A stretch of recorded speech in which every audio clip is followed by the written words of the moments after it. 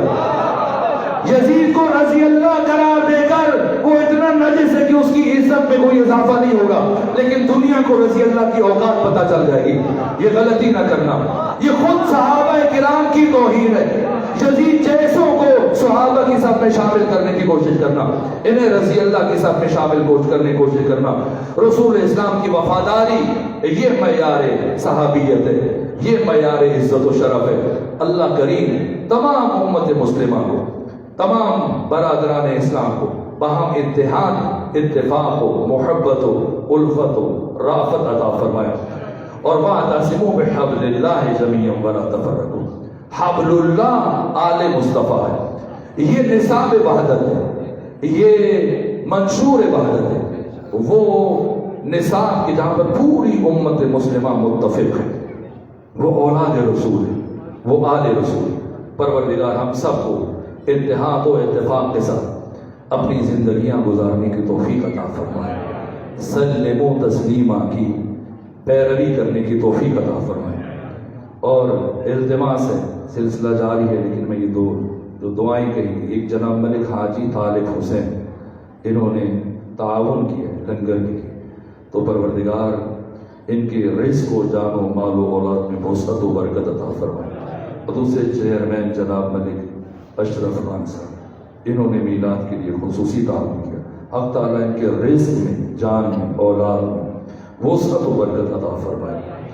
اور جو مذکورہ دو بزرگوار ہیں، ان کے مرحومین اور اپنے تمام مرحومین اور شہداء اسلام اور ایسے مومنین کے جن کی اس دنیا میں کوئی فاتحہ پڑھنے والا نہیں، سب کے سارے ثواب اور درجات کی بلندی کے لیے مرتبہ سورہ فاتحہ اور سورہ اخلاص کی